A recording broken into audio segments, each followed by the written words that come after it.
శ్రీశ్రవణం ఛానల్‌కి శ్రోతలందరికీ కూడాను మరొక్కసారి స్వాగతం. మనం భాగవత కథలో తృతీయ స్కందంలో కపిలుడు అంటే శ్రీమన్నారాయణ అవతారమైన కపిలుడు వారి అమ్మగారికి అంటే దేవహూతికి తత్వజ్ఞానాన్ని గురించి చెప్పడం వరకు విన్నాము. ఈరోజు కథలో కపిలుడు యోగ ధర్మాలు వాటి గురించి చెప్తున్నాడనమాట. ఆ యోగ ధర్మాలంటే ఏమిటి అన్నది చెప్తున్నాడు. అమ్మా, ఇప్పుడు నీకు నేను యోగ లక్షణాలను వివరిస్తాను. ఈ యోగాన్ని ఆచరిస్తే మనసు ప్రశాంతంగా ఉంటుంది. పరమాత్మ యందు లగ్నం అవుతుంది. యోగాన్ని ఆచరించడానికి ప్రతి మనిషి యథాశక్తి స్వధర్మాన్నే ఆచరించాలి అంటూ ఒక 20, 25 వరకు ధర్మాలని ఆయన చెప్తూ వచ్చారన్నమాట. అవేంటో మనం కూడా విందాం. తన ధర్మాలను తానే ఆచరించాలి. అంటే ఏంటి? మనకి కొన్ని ధర్మాలు నిర్దేశించబడి ఉంటాయి గదా! మనం ఫలానా వ్యక్తికి ఫలానా ధర్మం అన్నది నిర్దేశించి ఉంటుంది. దాన్ని ఆచరిస్తే చాలు. నిషేధింపబడిన కర్మలను మానడం. అంటే ఈ ధర్మం నువ్వు చేయక్కర్లేదు, అవసరం లేదు అని ఉంటాయి గదా! వాటిని చేయాల్సిన అవసరం లేదనమాట. వాటిని మానేయాలి నిజంగా చెప్పాలంటే. అలాగే నిజాయితీగా లభించిన ధనంతోటి సంతోషించడం. భగవద్భక్తుల్ని సేవించడం. ఏవగింపు కలిగించే పనులు మానుకోవడం. శాంతి, అహింస విషయాలపైన ఆసక్తి కలిగి ఉండడం. ఆహారాన్ని మితంగా తినడం. ఏకాంత ప్రదేశంలో నివాసం చేయడం. సత్య మార్గాన్ని తప్పకుండా ఉండడం అన్నమాట. అంటే సత్యాన్ని అనుసరించి ఉండడం అని. దొంగిలించకుండా ఉండడం. ఎంత అవసరమో అంతవరకే ధనాన్ని గ్రహించగలడం. బ్రహ్మచర్యాన్ని పాటించడం. ఇక్కడ బ్రహ్మచర్యం అంటే గృహస్థాశ్రమంలో ఉండి కూడాను బ్రహ్మచర్యాన్ని పాటించేస్తానన్నమాట. అది ఆ సూక్ష్మం తెలుసుకోవాలి మనం. తర్వాత తపశ్శౌచాలు కలిగి ఉండడం. సద్గ్రంథాలు చదవడం. సర్వేశ్వరుణ్ణి పూజించడం. మౌనంగా ఉండడానికి అలవాటు చేసుకోవడం. ధ్యానిస్తూ కూర్చోవడం. ప్రాణవాయువును స్వాధీనం చేసుకోవడం. అంటే మనం ఇప్పుడు బ్రీతింగ్ ఎక్సర్‌సైజ్ అవి చేస్తున్నప్పుడు ప్రాణాయామం అంటాం కదా! అలాంటివన్నమాట. ఇంద్రియాలను నిగ్రహించుకోవడం. నారాయణుని లీలల్ని ధ్యానిస్తూ ఉండడం. పద్మనాభుడు అంతటా ఉన్నాడనే విశ్వాసం పెంపొందించుకోవడం. వ్రతాలు, దానాలు ఆచరించడం. చెడు మార్గాల్ని విడిచిపెట్టడం. దర్భాసనం పైన జింక చర్మాన్ని పరిచిన సుఖాసనం పైన కూర్చుంటూ ఉండడం. మనస్సును స్వచ్ఛం చేసుకోవడం. యోగి ధ్యానం వల్ల ముక్కు చివరి భాగాన తన దృష్టిని కేంద్రీకరించి ఉంచుతాడనమాట. అది కూడా ప్రాక్టీస్ చేయడం. ఇవన్నీ చెప్పాడు ఆవిడకి. ఆయన ఇంకా చెప్తున్నారు, ఏ పని చేసినా కూడాను ఒక తపస్సులాగా చెయ్యాలి అని చెప్పారు గదా! వేదాలు అధ్యయనం చేయాలి. ప్రతిరోజు పరమాత్మను పూజించాలి. ఇవన్నీ కూడా ఆయన చెప్పారు. తర్వాత ప్రాణాయామం చెయ్యాలని చెప్పినప్పుడు ఆయన ఇంకా ఆవిడకి చెప్తున్నట్ట పూరకము, కుంభకము, రేచకాల ద్వారా గాని, లేక రేచకము, కుంభకము, పూరకాల ద్వారా గాని ప్రాణాయామాన్ని అభ్యసించాలి అని చెప్పాట. చెప్పిన తర్వాత ఆ ప్రాణాయామం చేస్తున్నప్పుడు శరీర నాడుల్లోని గాలి ఎలా ప్రసరిస్తుందో గమనించాలి. అలా చేస్తే మనసు స్థిరంగా ఉంటుంది. మకిలి పట్టిన బంగారాన్ని నిప్పులో వేసి కాలిస్తే మకిలి అంతా పోయి దగదగా ఎలా మెరుస్తుందో శ్వాస జయించిన యోగి యొక్క మనస్సు కూడా అలా నిర్మలంగా ఉంటుందమ్మా అని చెప్పాట. చెప్పిన తర్వాత ఈ ప్రాణాయామం ఆచరించడం వల్ల వాతము, పిత్తము, శ్లేషము వల్ల వచ్చే వ్యాధులు కూడా నిర్మూలింపబడతాయి. అలాగే రాగద్వేషాలు కూడా అదుపులోకి ఉంటాయి అంటూ చెప్పాట. ఆ ప్రకారంగా ప్రాణాయామం ద్వారా మనసును నిర్మలంగా చేసుకున్న తర్వాత చూపుని నొసటి మధ్యలో నిలిపి ఏకాగ్రతతోటి పరమాత్మను ధ్యానించాలి. ఆ పరమాత్మ స్వరూపాన్ని మనసులో నిలుపుకోవాలి. ప్రసన్నమైన ముఖం కలవాడు, ఎర్రని నేత్రాలు కలవాడు, నీలమేఘశ్యాముడు, శంఖము, చక్రము, గద ఆయుధాలుగా ధరించినవాడు, కౌస్తుభమణిని కంఠసీమలో అలంకరించుకున్నవాడు, వనమాలను ధరించినవాడు, రత్న కంకణాలను, కిరీటాన్ని ధరించినవాడు, భక్తుల హృదయాలే ఆసనంగా చేసుకున్నవాడు, అత్యంత సుందరాకారుడు మన మనసులో మెరవాలి అని చెప్పాట. ఎవరెవరి మనసుకు తగ్గట్టుగా ఆ పరమాత్మ స్వరూపాన్ని నిల్చున్నట్టుగా గాని, కూర్చున్నట్టుగా గాని, పడుకున్నట్టుగా గాని ధ్యానించవచ్చు. యోగి మొట్టమొదట ఆ పరమాత్మ స్వరూపం పూర్తిగా ధ్యానించాలి. తర్వాత ఒక్కొక్క అవయవం మీద మనసు లగ్నం చేసి ధ్యానించాలి. పాదాల వద్ద నుండి మొదలుపెట్టుకొని వజ్రం, అంకుశం, ధ్వజం, పద్మం, చిహ్నం కల పరమాత్మ పాదాలను ధ్యానించాలి. పరమాత్మ పాదపద్మాలు ధ్యానిస్తే యోగి హృదయంలో ఉన్న అజ్ఞానం అనే అంధకారం తొలగిపోతుంది. ఆ పరమాత్మ పాదాలను కడిగిన నీటి నుండి పుట్టిన గంగా నదీ జలాల్ని శివుని శిరస్సుని అలంకరించాయి. కాబట్టి పరమాత్మ పాదములను ఎల్లప్పుడూ భక్తిగా ధ్యానించాలి. తర్వాత యోగి తన దృష్టిని పైకి తీసుకువెళ్ళాలి. అప్పుడు మోకాళ్ళు కనబడతాయి. ఆ మోకాళ్ళనే లక్ష్మీదేవి తన తొడల మీద పెట్టుకొని తన చేతులతో సేవిస్తూ ఉంటుంది. అటువంటి మోకాళ్ళకు నమస్కరించాలి. తర్వాత పరమాత్మ తొడలు కనబడతాయి. ఈ లోకంలో భారాన్ని భరిస్తున్న తొడలకు భక్తిగా నమస్కరించాలి. తర్వాత యోగి తన దృష్టిని పరమాత్మ నడుము మీదకి ప్రసరించాలి. మొలనుతోనూ పీతాంబరంతోనూ అలంకరింపబడ్డ పరమాత్మ నడుము ప్రదేశాన్ని భక్తితో ధ్యానించాలి. తర్వాత యోగి తన దృష్టిని పరమాత్మ నాభి ప్రదేశంలో నుంచి అక్కడ ఆ నాభి సరోవరం నుండే బ్రహ్మ ఉద్భవించాడు కదా అని ఆ బ్రహ్మస్థానాన్ని ధ్యానించాలి.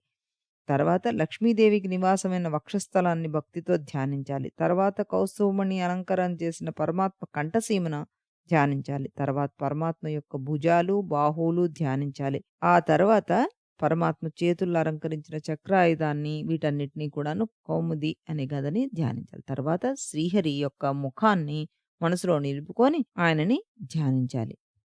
ఇటువంటి జగన్మోహనాకారంను దర్శించిన యోగి మనస్సు ఆనందంతో ద్రవించిపోతుంది. శరీరమంతా గగుర్పాటు చెందుతుంది. కళ్ళ నుండి ఆనంద బాష్పాలు రాలుతాయి. యోగి ఆనంద సాగరంలో మునిగి తేలుతూ ఉంటాడు. ఈ స్థితిలో ఉన్న సాధకుడికి యోగంతో కూడా భక్తి కలిసిపోతే చిత్తము ఆ శుద్ధ భక్తి ప్రభావంతో కూడిన యోగ సాధన, ధ్యానము, తపస్సు మొదలైనవి విడిచిపెట్టి కైవల్యం కూడా కోరుకోదు. కేవలం పరమాత్మ యందు భక్తిలో నిమగ్నమైపోతుంది. ఈ ప్రకారంగా చిత్తము ప్రాపంచిక విషయాల్లో ఆసక్తి విడిచిపెట్టి భగవంతునికి సంబంధించిన విషయాల్లో నిమగ్నమై ఉన్నప్పుడు, సాంసారిక విషయాల్లో విరక్తి చెందినప్పుడు, ప్రమిదలో నూనె లేకపోతే దీపం ఆరిపోయినట్టు చిత్తం కూడా ఇంద్రియాలను గ్రహించడం మానేసి చిన్మయమైన ఆనందాన్ని పొందడానికి ఈ స్థూల శరీరము, సూక్ష్మ శరీరం మీద అభిమానాన్ని అప్పుడు సాధకుడు పరమాత్మను ప్రత్యక్షం చేసుకోగలడు. అప్పుడు ఆ యోగికి చిత్తంలో అవిద్య, అజ్ఞానం అనేవి పూర్తిగా నశించిపోతాయన్నమాట. సుఖం, దుఃఖం అనేవి మచ్చుకైనా కనబడవు. కేవలం బ్రహ్మస్వరూపాన్ని దర్శిస్తాడాయన. ఆ యోగి ఆత్మతత్వాన్ని తెలుసుకున్నవాడవుతాడు. అప్పుడు యోగికి దేహాభిమానం పూర్తిగా నశిస్తుంది. మద్యపానం సేవించిన మత్తులో ఉన్న మనిషికి తన ఒంటి మీద బట్టలు ఉన్నాయో, తొలగిపోయాయో కూడా తెలియనట్టు, ఈ స్థితిలో ఉన్న యోగికి కూడా తన దేహం ఏం చేస్తోందో తెలీదు. ఎక్కడ పోతాడో, ఏం తింటాడో, ఎక్కడ ఉంటాడో కూడా తెలీదు. దేహం గురించి పట్టించుకోడు. ఆ యోగి యొక్క పూర్వ సంస్కారాల వలన ఆ దేహం లభించింది. దేహం ఉన్నంత వరకు కర్మలు చేస్తూ ఉంటాడు గానీ వాటిలో లీనం కాడు. కేవలం సాక్షిభూతంగా ఉంటాడు. ఆహారం తినాలి కాబట్టి తింటాడు. దాహానికి నీరు తాగాలి కాబట్టి తాగుతాడు. కాలకృత్యాలు తీర్చుకుంటాడు. అంతేగాని తనకి కావాలి అని ఏ పని చేయడు. మనకు స్వప్నంలో కనబడ్డ మనుషులు, వస్తువులు, జరిగిన సంఘటనలు ఎలా దూరంగా ఉండి చూస్తుంటామో, అలాగే ఈ యోగి కూడా తాను ఆచరించే దైనందిన కార్యక్రమాలను, కర్మలను కూడాను సాక్షిభూతంగా చూస్తూ ఉంటాడు. ఏదీ పట్టించుకోడు. నిర్లిప్తత వచ్చేస్తుంది. నిజస్వరూపాన్ని అంటే ఆత్మస్వరూపాన్ని దర్శిస్తూ ఉంటాడు ఆల్వేస్. సాధారణంగా మానవులు తమ భార్య, బిడ్డల మీద, వస్తువుల మీద, డబ్బు మీద, ఆస్తుల మీద ఉన్న అధిక ప్రేమ వలన అవన్నీ తానే అనుకుంటాడు. అవి లేకపోతే బతకలేడు. బతికి వృధా అనుకుంటాడు. నిజానికి అవి వేరు, అతను వేరు. ఈ అజ్ఞానం నుంచి బయటికి రాగలగాలి. అలాగే దేహం వేరు, దేహంలో ఉన్న జీవాత్మ వేరు. కానీ ఈ దేహమే నేను అనుకుంటాడు. ఈ దేహం కోసం ఎన్నో అకృత్యాలు చేస్తూ ఉంటాడు. కాబట్టి మానవులు ఈ దేహం వేరు, తాను వేరు అన్న విషయాన్ని తెలుసుకోవాలి. ఎలాగంటే ఒక కట్టెకు నిప్పు అంటిస్తే అది కాలుతూ ఉంటుంది. అలా కట్టె కాలుతున్నప్పుడు మంట, పొగ, నిప్పు రవ్వలు అన్నీ బయటికి వస్తాయి. అవన్నీ ఒకటిగానే ఉన్నట్టుగా కనబడతాయి. కానీ రవ్వలు, పొగ వేరు, నిప్పు వేరు. అలాగే బయట కనబడుతున్న పంచభూతాలు, ఇంద్రియాలు, దేహం, మనస్సు, బుద్ధి, అహంకారం వీటన్నిటినీ భరించే జీవాత్మ ఇవన్నీ దేహంలో వెలుగుతున్న ఆత్మ కన్నా వేరు. దేహంలో ఉన్న ఆత్మ పరమాత్మ స్వరూపం. ఆయనే భగవానుడు. ఆయనకు దేహంతో చేసే పనులు, అనుభవించే సుఖాలు ఇవేవి అంటవు. అన్నీ సాక్షిభూతంగా చూస్తూ ఉంటాడు. కాలం తీరగానే ఆ దేహాన్ని వదిలి వెళ్ళిపోతాడు. ఈ నిజాన్ని తెలుసుకున్న యోగి సర్వభూతాలలో పరమాత్మను, పరమాత్మలో సర్వభూతాల్ని దర్శిస్తాడు. అందరిలో ఉండే పరమాత్మ స్వరూపం ఒకటే గాబట్టి, మానవుల మధ్య కోపాలు, ద్వేషాలు, అభిమానాలు, కుల, మత, ప్రాంతీయ తత్వాలు అన్నీ అర్థం లేనివే. సర్వమాన సౌభ్రాతృత్వం శ్రేయదాయకం. అదే కపిలుడు నేటి తరానికి ఇచ్చిన సందేశం అన్నమాట. మనకు కనిపించే అగ్ని ఒకటే. కానీ అగ్ని వివిధ ప్రదేశాల్లో వివిధ రూపాల్లో కనిపిస్తుంది. పెద్ద పెద్ద భవనాలు అంటుకున్నప్పుడు అగ్నిజ్వాలలు ఆకాశాన్ని అంటుతాయి. అగ్గిపుల్ల వెలిగించినప్పుడు మంట చిన్నదిగా ఉంటుంది. వంట వండేటప్పుడు తగుమాత్రంగా అగ్నిజ్వాలలుంటాయి. అలాగే ఆత్మ కూడా దేహంలో ఉన్నప్పుడు ఆ దేహం యొక్క గుణాలను బట్టి, రాగద్వేషాలను బట్టి జీవాత్మ రూపంలో నానా రకాలుగా ప్రవర్తిస్తుంటుంది. కాబట్టి మానవులు భక్తి యోగం ద్వారానే అన్ని సంసార బంధనాలకు కారణభూతమైన కార్యకారణాలతో కూడిందైన ఈ ప్రకృతిని పరమాత్మ అనుగ్రహంతోటి జయించాలి. ఆత్మస్వరూపాన్ని తెలుసుకోవాలి అంటూ కపిలుడు తన తల్లి అయిన దేవహూతికి వివరించాడనమాట. అప్పుడు ఆవిడకి కొన్ని సందేహాలు కలిగాయి. వాటిని నివృత్తి చేసుకోవాలని మళ్ళీ ఆవిడ కుమారుడిని ఇలా అడిగింది. ఏమని? కుమారా, నీవు ఇప్పటిదాకా నాకు మహత్తత్వము మొదలగు తత్వలక్షణాలు, ప్రకృతి, పురుషుడు, వారి లక్షణాలు సాంఖ్యశాస్త్రంలో ఉన్నట్టుగా నాకు చెప్పావు. నేను మహత్తత్వం మొదలగు లక్షణాల గురించి బాగా తెలుసుకున్నాను. కానీ నీవు వీటికి అన్నిటికీ మూలం భక్తి యోగం అని చెప్పావు కదా! మరి భక్తి యోగం గురించి నాకు ఇంకాస్త వివరంగా చెప్పు. అసలు సంసారం అంటే ఏమిటి? దాని నుండి ఎలా విముక్తి పొందాలి? నాకు వివరంగా చెప్పు. అది కాకుండా కాలస్వరూపుడు ఈ విశ్వానికి అంతటికి మూల కారణమైన పరమాత్మ గురించి వివరంగా చెప్పు అని అడిగిందిట. ఇంకా ఆవిడ అడుగుతున్నారు, ఈ పరమాత్మ మీద భక్తితో కాదు భయంతోనే మానవులందరూ భక్తి చూపిస్తున్నారు. కేవలం పుణ్యం సంపాదించుకోవడం కోసమే మానవులు పరమాత్మ మీద భక్తి కలిగి ఉంటున్నారు.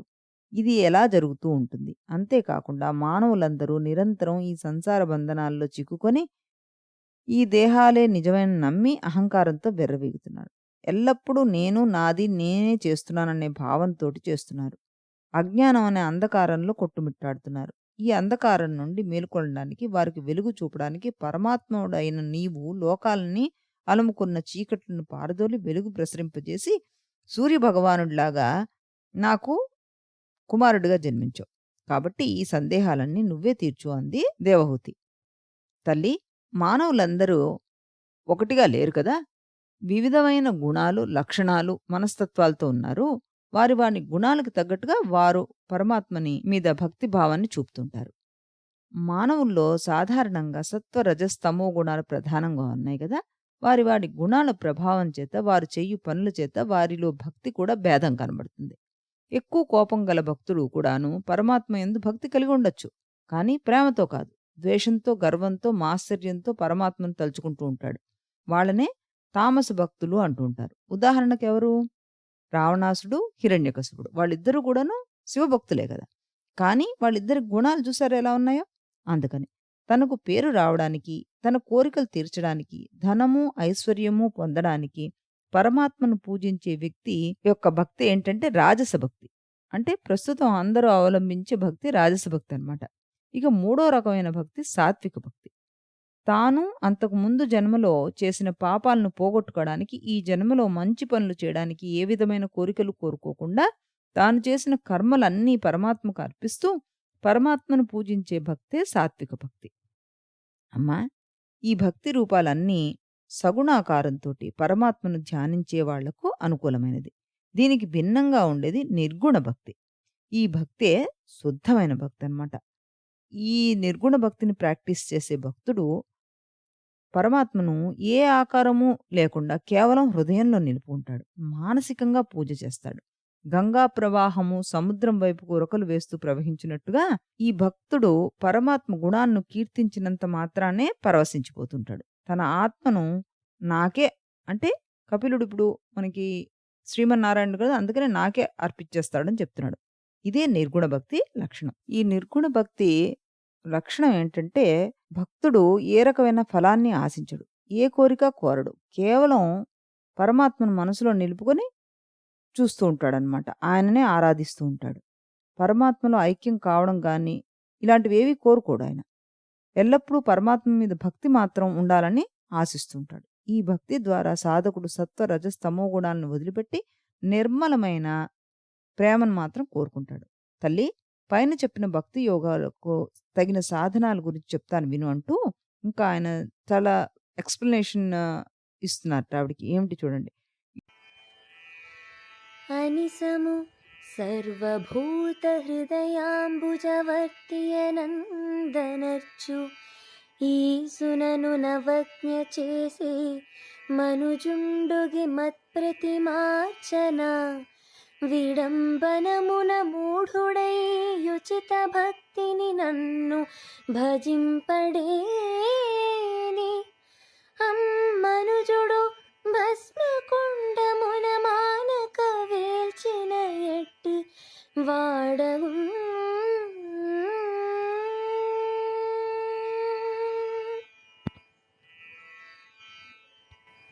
ఎటువంటి ఫలితాలను కోరని ధర్మం, భక్తికి అనుకూలమైన ధర్మం. ప్రతి దినము ఆచరించగలిగే ధర్మం ఆచరించాలి. నిత్యం శ్రద్ధతోటి పరమాత్మను పూజించాలి, స్తుతించాలి. సకల భూతాల్లోనూ పరమాత్మను దర్శించాలి. ప్రతిదానికి కుంగిపోకుండా ధైర్యంగా ఉండాలి. ప్రాపంచిక విషయాల మీద వైరాగ్యంతో ఉండాలి. తనకన్నా పెద్దవారిని గౌరవించాలి. దీనుల పట్ల దయ కలిగి ఉండాలి. తన మాదిరి భావజాలం కలిగిన వారితోనే, తన మాదిరి ఆలోచించగలిగే వారితోనే స్నేహం చేయాలి. ఇంద్రియాలను, మనస్సును వశంలో ఉంచుకోవాలి. గురువుల వద్ద, సత్పురుషుల వద్దకు పోయి తెలియని విషయాలన్నిటినీ తెలుసుకోవాలి. సత్సంగంలో పాల్గొంటూ ఉండాలి. అన్నిటికన్నా ముఖ్యమైనది అహంకారం. దాన్ని విడిచిపెట్టాలి. నేను, నాది అనే భావనకి దూరంగా ఉండాలి. ఈ నియమాలు పాటించిన మానవుడు నిర్మలమైన మనస్సుతోటి పరమాత్మను పొందగలుగుతాడు. వాయువు పూల నుండి వెలువడి సువాసనను మన ముక్కు దాకా ఎలా తీసుకొస్తుందో, అలాగే నిర్మలమైన భక్తి యోగంతో కూడిన చిత్తము రాగద్వేషాలను, అహంకారాన్ని విడిచిపెట్టి మనస్సును సులభంగా పరమాత్మను చేరుకునేలా చేస్తుంది. పరమాత్మ అన్ని ప్రాణాల్లోనూ ఆత్మస్వరూపంగా వెలుగుతున్నాడు. కానీ మానవులు సాటి మానవుల్లో కూడా పరమాత్మ ఆత్మస్వరూపంగా ఉన్నాడని తెలియక పరస్పరం ద్వేషం పెంచుకుంటున్నారు. సాటి మనిషిని ద్వేషిస్తే ఆ మనిషిలో ఉన్న పరమాత్మను కూడా ద్వేషించినట్టే. ఈ విధంగా మానవులు పరమాత్మను అవమానిస్తున్నట్టే కదా మరి. కానీ తమ కోరికలు తీరడానికి పరమాత్మ రూపాన్ని వివిధ విగ్రహాలుగా ప్రతిష్ఠించి పూజిస్తున్నారు. సాటి మనిషిలో ఉన్న పరమాత్మను గౌరవించలేని వారు విగ్రహాలని ఎలా పూజిస్తారు? అది కూడా పరమాత్మను అవమానించినట్టే కదా మరి. సర్వభూతాలలో ఉన్న పరమాత్మను నిర్లక్ష్యం చేసి పరమాత్మ విగ్రహాలను ప్రతిష్ఠించి పూజించడం బూడిదలో పోసిన పన్నీర్ లాంటిది.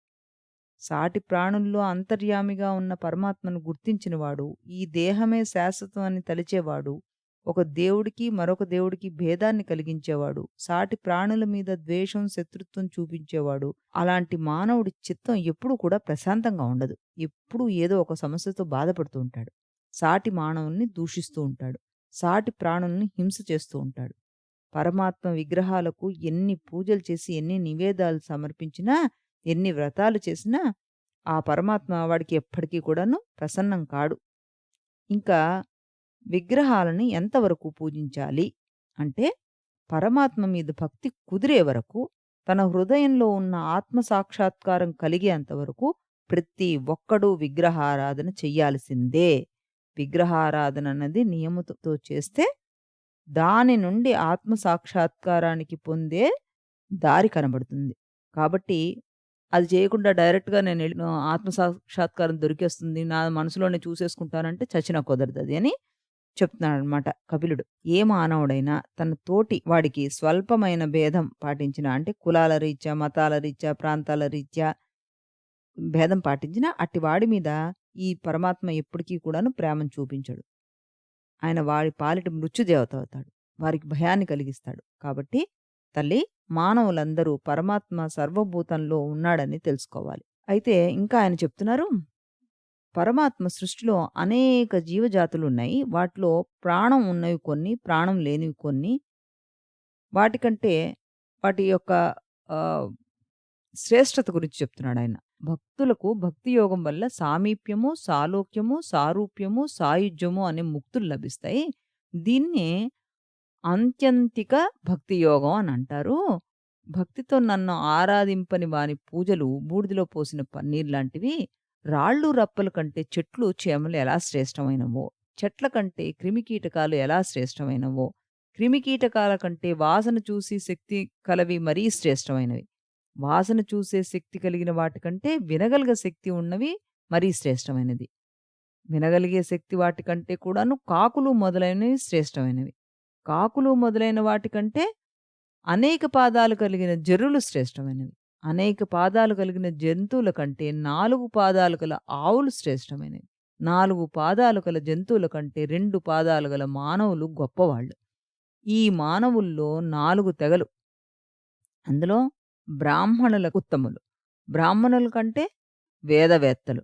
వేదవేత్తల కంటే వేదార్థం తెలిసిన వాళ్ళు గొప్పవారు. వేదార్థం తెలిసిన వాళ్ళ కంటే మీమాంసకులు గొప్పవాళ్ళు. ఈ మీమాంసుల కంటే స్వధర్మపరాయణులు గొప్పవాళ్ళు. అంటే ఏంటి, ఒక చెప్పులు కొట్టేవాడు ఉన్నాడనుకోండి, వాడికి వేదం, గేదం అవన్నీ ఏమీ తెలియక్కర్లేదు. వాడు చేస్తున్న వృత్తి పట్ల వాడి యొక్క ధర్మం, న్యాయం, ఏకాగ్రత ఇవన్నీ వాడికి తెలుసుంటే చాలు. దాని గురించి వాడు నేను ఏదో చెప్పులు కుట్టుకుంటున్నాను అని వాడిని నిందించుకునే స్టేజ్ లేకుండా గర్వంగా నేను చేస్తున్న పని నా తిండి పెడుతోంది అన్న జ్ఞానం కలిగి ఉన్నవాడు గొప్పవాడు అని చెప్పడం అనమాట. స్వధర్మం అంటే అది. ఈ స్వధర్మ పరాయణుల కంటే కూడా నిస్సంగులు గొప్పవారు. నిస్సంగుల కంటే కూడాను సద్ధర్మం ఆచరించేవారు గొప్పవారు. ఈ సద్ధర్మం ఆచరించే వారి కంటే కూడాను సర్వ సంపదలను సర్వతః సమవర్తునుడై జీవితం గడిపే పుణ్యాత్ముడు ఎంతో గొప్పవాడు. దుష్టబుద్ధి అయిన మానవుడు అశాశ్వతమైన ఇల్లు, పొలం, పశువులు, ధనం, సంతానం, భార్య, బంధువులు మొదలైన వస్తువులే శాశ్వతం అని నమ్ముతూ వివిధ రకాలుగా జన్మిస్తున్నాడు. పాపకార్యాలు ఆచరిస్తున్నాడు. ఇంకా ఆయన చెప్తున్నాడు, పరమాత్మ అన్ని ప్రాణుల్లో ఉన్నాడు. కానీ ఒక ప్రాణి మరొక ప్రాణికి ఆహారంగా నిర్ణయింపబడింది. ఒక ప్రాణికి కాలం తీరగానే మరొక ప్రాణికి ఆహారం అవుతుందది. ఆ ప్రకారంగా కాలము సకల ప్రాణుల్ని శాసిస్తుంది. ఈ కాలానికి ఒకటి ఇష్టం, మరొకటి అయిష్టం అంటూ ఏముండదు. కాలానికి బంధువులు, మిత్రులు అంటూ ఎవరూ లేరు. వాడు వీడు అనే భేదమే లేదు. తన మన అనకుండా కాలం తీరగానే అందర్నీ అది సంహరించేస్తుంది. ఈ కాలమహిమ చేతనే సూర్యుడు ప్రకాశిస్తున్నాడు, గాలి వీస్తోంది, వర్షాలు కురుస్తున్నాయి, నక్షత్రాలు ప్రకాశిస్తున్నాయి. అంటే అర్థం ఏంటంటే, భూమి తిరగడానికి కొంతకాలం పడుతుంది. ఉదయం కాలం రాగానే సూర్యుడు ప్రకాశిస్తాడు, వానాకాలం రాగానే వర్షాలొస్తాయి, చలికాలం రాగానే ఈదురుగాళ్ళు, చలిగాళ్ళు వస్తాయి. కాలానుగుణంగానే పుష్పాలు పుష్పిస్తాయి, కాయలు కాస్తాయి, పళ్ళు పండుతాయి. కాలం తీరగానే మనకి మృత్యువు కబళించడం సాధారణం. కాబట్టి మృత్యువు ఎప్పుడు వస్తుందో అని మానవుడు భయపడుతూనే ఉంటున్నాడు. ఈ కాలం వలన జీవులకు శ్వాసక్రియ అనేది క్రమబద్ధంగా జరుగుతూ ఉంటుంది. ఒక్కొక్క జీవికి ఒక్కొక్క విధంగా శ్వాసక్రియ జరుగుతుంటుంది. శ్వాస తీసే కాలం, శ్వాస విడిచే కాలం నిర్ణయింపబడే ఉంటుంది. ఈ చరాచర జగత్తు దేవతాగణాల అధీనంలో ఉంది. ఆ దేవతలు కూడా కాలానికి లోబడి ఉన్నవాళ్లే అయి ఉంటారు. వారిని కూడా కాలం శాసిస్తుంది. మానవులు తల్లి గర్భంలో శిశువు రూపంలో 9 నెలలు ఉంటాడు. ఇతర ప్రాణులు వివిధ కాల పరిమాణాల్లో సంతానం రూపంలో వాటి జన్మని సంతరించుకుంటుంటాయి. కొన్ని ప్రాణులు గుడ్డు పెట్టి నిర్ణీత కాలం పొదిగిన తర్వాత బయటకు వస్తుంది. అందువలన కాలము సృష్టికి, స్థితికి, లయకి కారణమవుతుంది. ఈ కాలానికి ఆది అంతం లేదు. కాలమునకు రూపము, గుణము లేవు. కాలం అవ్యయం. అందుకే పరమాత్మ కాలస్వరూపుడు అని కపిలుడు తన తల్లి దేవహూతికి కాల స్వభావాన్ని గురించి కూడా తెలియజెప్పాడనమాట. ఈ కథలో మనం ఎంతో తెలుసుకున్నాం కదా! దీన్ని ఒక్కసారి మీరు మననం చేసుకోండి మళ్ళీ. మనకప్పుడు ఎంత ప్రశాంతంగా ఉంటుందో, ఎవరి పట్ల ఎలా బిహేవ్ చేయాలి, మన ధర్మాలేంటి, మనం ఏమిటి ఆచరించాలి అన్నది మనకి స్పష్టంగా చెప్పేశారు. వాటిని ఫాలో చేస్తే చాలు, ఆటోమేటిక్‌గా మన మనసంతా కూడాను ప్రశాంతంగా ఉంటుందనమాట. అదే భక్తి మార్గం సింపుల్‌గా చెప్పాలంటే. ఈ 25, 26 లక్షణాలు ఏవైతే ఆచరించమన్నారో వాటిని మనం కనీసం ఒక 10, 15 అయినా ట్రై చేస్తే మన జీవితాలన్నీ కూడాను చాలా అద్భుతంగా ఉంటాయని రేపటి కథలో మరొకసారి కలుసుకుందాం అని చెప్తూ సెలవు.